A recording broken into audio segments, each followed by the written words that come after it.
not gone yet. Obviously not. Oh, I've had a terrible day. I don't know what to make of it. Oh, what's the trouble? Oh, it's one of the girls, Susan Foreman. She your problem, too? Yes. And you don't know what to make of her? No. She knows more science than I'll ever know. Is that what she's doing with history? Something like that. So your problem is whether to stay in business or hand over the class to her. No, not quite.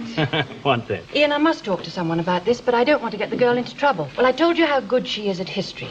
I had a talk with her, and I told her she ought to specialize. Well, she seemed quite interested till I said I'd be willing to work with her at her home. Then she said that would be absolutely impossible, as her grandfather didn't like strangers. It's a bit of a lame excuse. Well, I didn't pursue the point, but then recently her homework's been so bad. Yes, I know. Finally, I was so irritated with all her excuses, I decided to have a talk with this grandfather of hers and tell him to take some interest in her. Oh, did you indeed?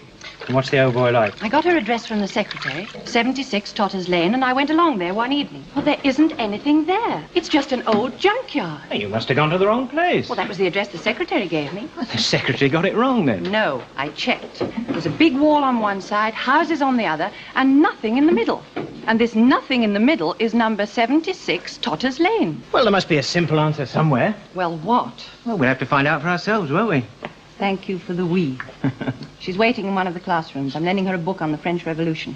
What's she going to do, rewrite it? What do we do? Ask her point blank? No, I thought we could drive there, wait till she arrives and see where she goes. All right. Well, that is if you're not doing anything. No, I'm not. After you. Susan? Oh, I'm sorry, Miss Wright. I didn't hear you coming in. Aren't they fabulous? Who? It's John Smith and the Cumbermen. They've gone from 19 to 2. John Smith is the stage name of the Honourable Aubrey Waits. You are surprising, Mr. Chesterton. I wouldn't expect you to know things like that. I have an inquiring mind and a very sensitive ear. Oh, I'm sorry. Thank you. Is that the book you're promising? Yes. Thank you very much. It will be interesting. I'll return it tomorrow. Oh, that's not necessary. Keep it until you've finished it. I'll have finished it. Oh, where do you live, Susan? I'm giving Miss Wright a lift. I've room for one more. No, thank you, Mr. Chesterton. I like walking through the dark. It's mysterious. Be careful, Susan. There'll probably be fog again tonight. See you in the morning. I expect so. Good night. Good night. Good night, Susan.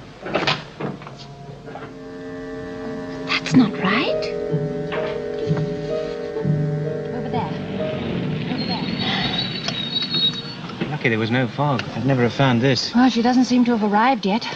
I suppose we are doing the right thing, aren't we? You can't justify curiosity. But her homework. Bit of an excuse, really, isn't it? I've seen far worse. The truth is, we're both curious about Susan, and we won't be happy until we know some of the answers. So we have a 15-year-old girl who is absolutely brilliant at some things and excruciatingly bad at others. There she is.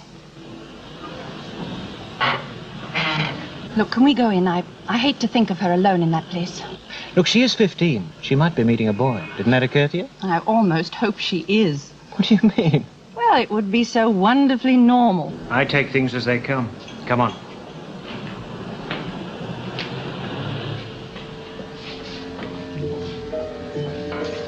What a mess. I'm not turning over any of this stuff to find her. Over there?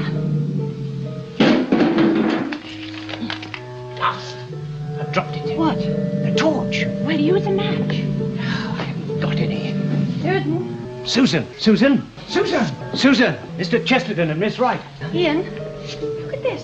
What, it's a police box. What on earth's he doing here? These things are usually on the street. Look, feel it.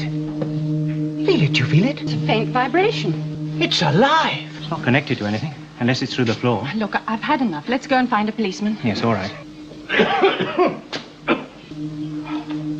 There you are, Grandfather. Excuse me. What are you doing here?